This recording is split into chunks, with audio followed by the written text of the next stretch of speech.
성도 여러분, 밤새 안녕히 주무셨습니까? 복된 새날이 밝았습니다. 함께 찬양드리며 하나 예배자로 나가겠습니다. 401장 예전 찬송 457장입니다. 주의 곁에 있을 때 마음이 든든하다는 찬송입니다. 401장입니다.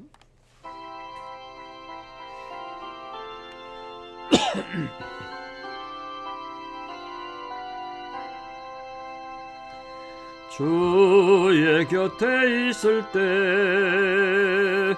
마음이 든든하오니 주여 내가 살 동안 인도하여 주소서. 주여 나를 인도하소서. 빠른 세상 살 동안 주여 인도하소서. 피난처인 예수여 세상 물결 험할 때 크신 은혜 베푸사 나를 숨겨주소서. 주여 나를 인도하소서. 빠른 세상 살 동안 주여 인도하소서. 세상 풍파 지난 후 영화로운 나라와 눈물 없는 곳으로 돌아가게 하소서. 주여 나를 인도하소서. 빠른 세상 살 동안 주여 인도하소서. 아멘.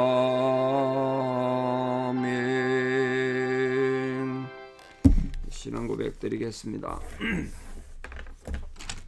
나는 전능하신 아버지 하나님 천지의 창조주를 믿습니다. 나는 그의 유일하신 아들 우리 주 예수 그리스도를 믿습니다. 그는 성령으로 잉태되어 동정녀 마리아에게서 나시고 본디오 빌라도에게 고난을 받아 십자가에 못 박혀 죽으시고 장사된 지 사흘 만에 죽은 자 가운데서 다시 살아나셨으며 하늘에 오르시어 전능하신 아버지 하나님 우편에 앉아 계시다가 거기로부터 살아있는 자와 죽은 자를 심판하러 오십니다. 나는 성령을 믿으며 거룩한 공교회와 성도의 교제와 죄를 용서받는 것과 몸의 부활과 영생을 믿습니다.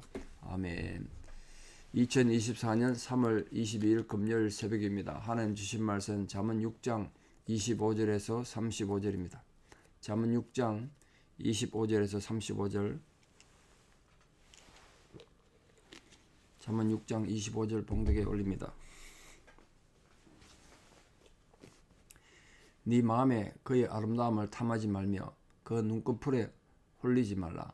음료로 말미암아 사람이 한 조각 떡만 남게 됨이며 음란한 여인은 귀한 생명을 사냥함이니라.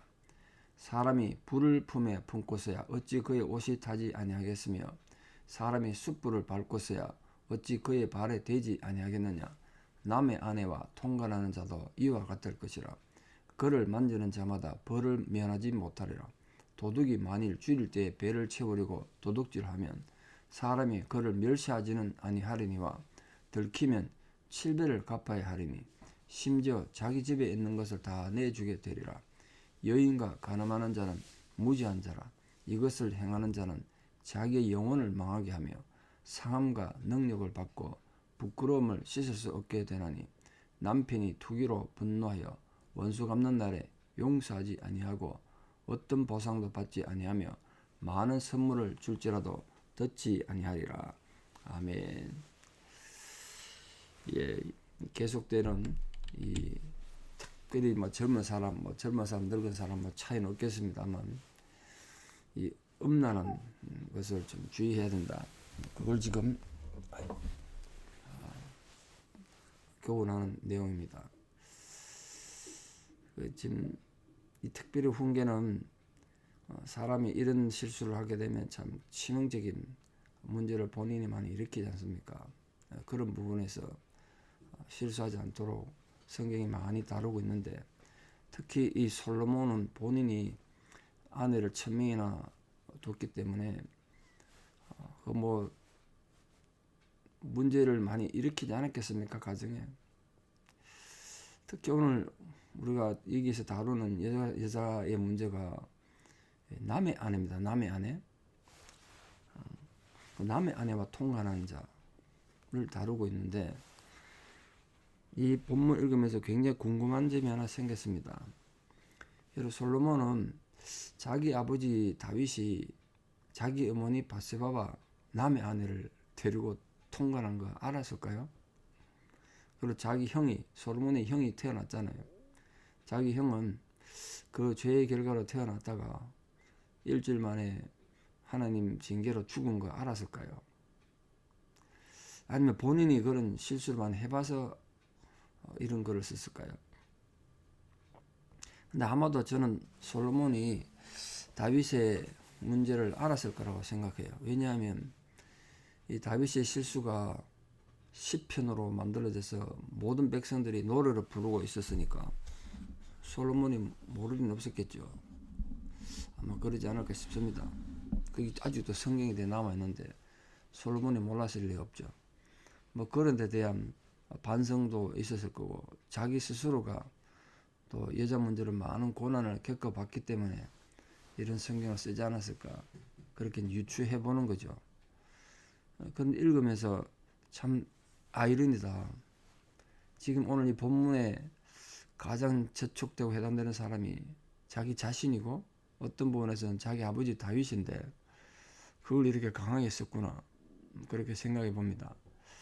여기 여러분, 그걸 전제하고 본문을 좀 다시 봅시다. 물론 이게 다윗에게만 한정한 얘기도 아니고 솔로몬에게만 한정한 얘기가 아니고 모든 인간에게 주어진 하나님의 경고 아니겠습니까? 그 지혜자는 이 특히 음란의 음욕, 이걸 어떻게 하라 그러냐면 경고를 어떻게 하나 보세요. 마음을 단속 잘해라. 25절에 네 마음에 그 아름다움을 탐하지 말고 그 눈꺼풀에 흘리지 마라. 거기 속지 마라. 그거 홀리면 안 된다. 꼬리 9개 여우라는 거죠. 꼬리 9달 여우. 거기 홀리면 안 된다.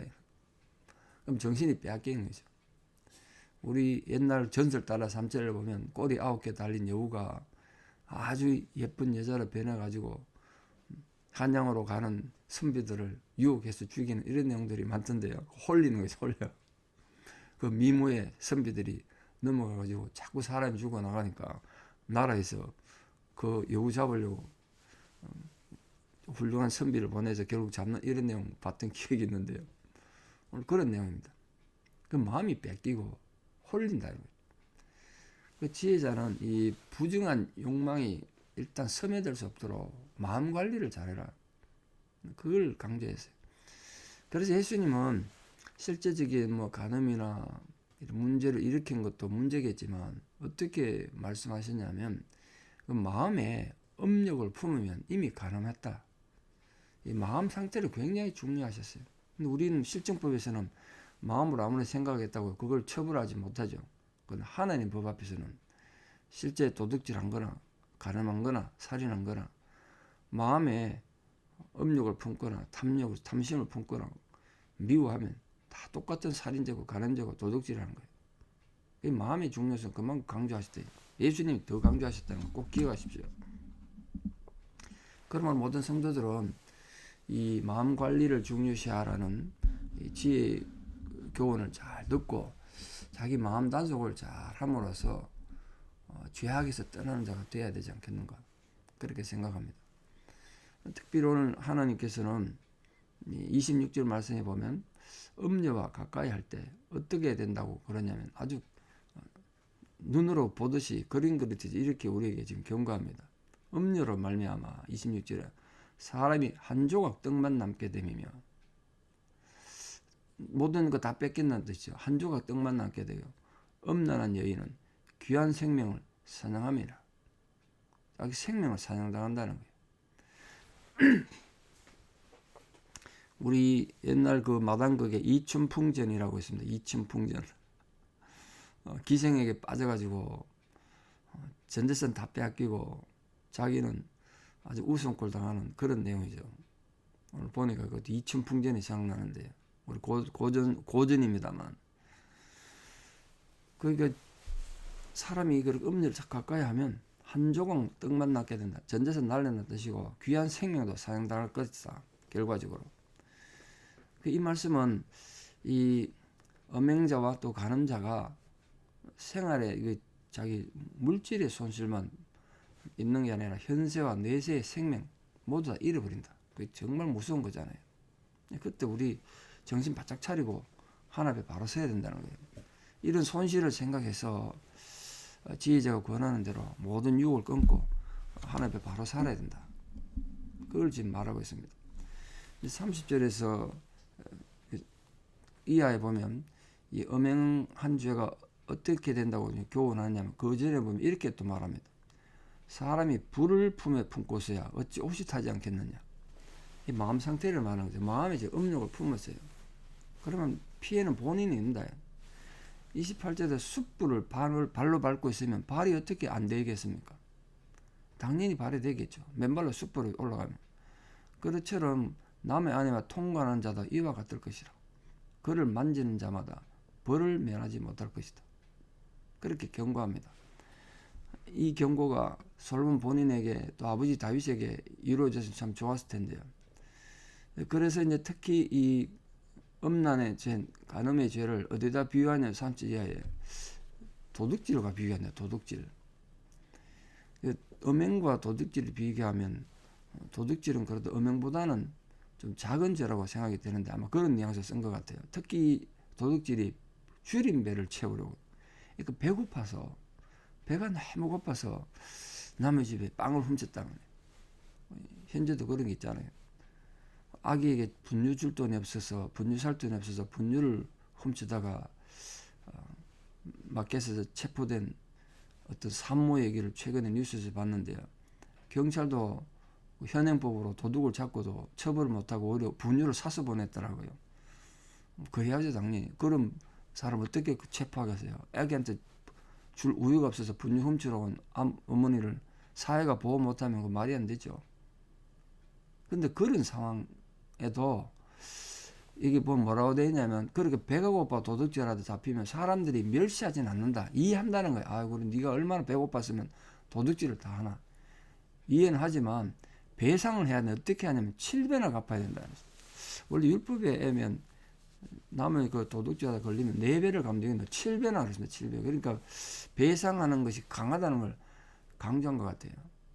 근데 자기 욕망을 채울 수 있는 정당한 방법을 무시하고 음행을 하면 얼마나 더 큰 벌을 받겠느냐. 이걸 이제 강조하기 위해서 말한 것 같습니다. 이 도둑질은 그것도 배상함으로써 해결을 할 수라도 있지만 이 간음하면 어떻게 된다고 되어 있냐면 지금 그 남편이 가만히 있겠냐. 남편이 투기해서 원수 갚는 날에 용서도 안 하고 어떤 보상도 안 받고 네 생명 자체를 32절 네 영혼을 망하게 할 것이다. 그렇게 경고했습니다. 그렇게 따지면 아버지 다윗이 가장 먼저 심판받아야 되는데 살아남아가지고 참 하나님 은혜로 하나님 마음에 합한 왕도 되고 솔로몬도 태어나고 그랬습니다. 하나님 은혜가 참 놀랍죠. 그런 죄인을 용서하시고 품에 안으셨으니까.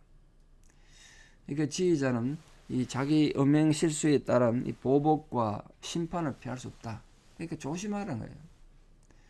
그 하나님 앞에 이렇게 간음을 행한 자가 그들의 임할 보복과 심판을 단순히 말하는 것이 아니고 어디까지 이 문제를 얘기했냐면 자기 영혼을 망하게 된다. 그래서 결국은 이 영적인 간음까지 지금 말하고 있습니다. 사실은 육체적인 간음보다 더 심각한 것이 영적인 간음인데 구약 성경에서 이스라엘 백성들이 늘 하나님 떠나고 우상을 섬기고 그랬지 않습니까? 그때 하나님께서 이 우상 섬기는 걸 늘 간음으로 비교했습니다. 간음으로. 그러니까 하나님이 그거를 얼마나 싫어했으면 그렇게 비유했을까 싶습니다. 우리 성도님들이 실제 생활에서 하나님 사랑하는 것보다 하나님보다 다른 걸 더 사랑하면 그 심각한 문제라는 거예요. 우리 앞에 다른 사람 누가 가름하고 통관하면 나쁜 사람이라고 도덕적으로 문제있다고 손가락질하고 비판 많이 쉽게 하겠죠. 근데 내가 하나님 앞에 그래 영적인 가늠하는 것에 대해서는 심각성이 없어요. 대수롭지 않게 생각한다. 우리 사랑하는 성도님들, 육신적인 가늠도 분명히 나쁜 거고 하면 안 되겠습니다만 더 중요한 것은 영적인 가늠입니다. 그건 하나님 앞에 버림받을 수 있는 일이니까. 부디 우리 모든 성도님들이 뭐 육적인 가늠이든 영적인 가늠이든 오늘 하나님께서 주신 이 교훈을 가슴에 잘 새겨서 자기의 영적인 육적인 거룩함을 잘 유지할 수 있도록, 조금만 틈을 보이면 사단은 우리를 무너뜨리기 위해서 또 틈타고 들어올 겁니다. 하나님께 주시는 교훈을 받아서 자기 영성 관리를 잘하고, 특별히 무엇보다 지킬 만한 것보다 마음을 잘 지켜서 하나님의 거룩을 유지하는 거룩한 성도님들, 또 거룩한 후손들 다 되시기를 진심으로 축복합니다. 기도드리겠습니다. 아버지 하나님, 귀한 은혜와 사랑을 진실로 감사합니다.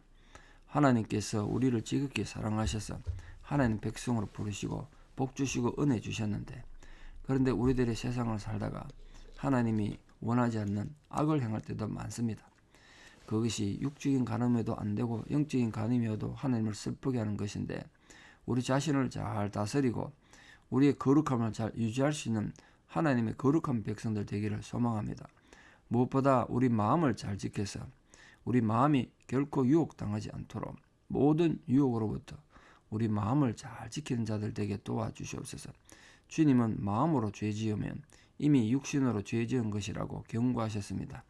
우리가 주님의 마음을 가볍게 여기지 않고 신중하게 받아들여서 참으로 하나님 앞에 거룩함의 열매를 맺어가는 거룩한 성도, 또 거룩한 후손이 되는 은혜가 있게 하여 주시옵소서.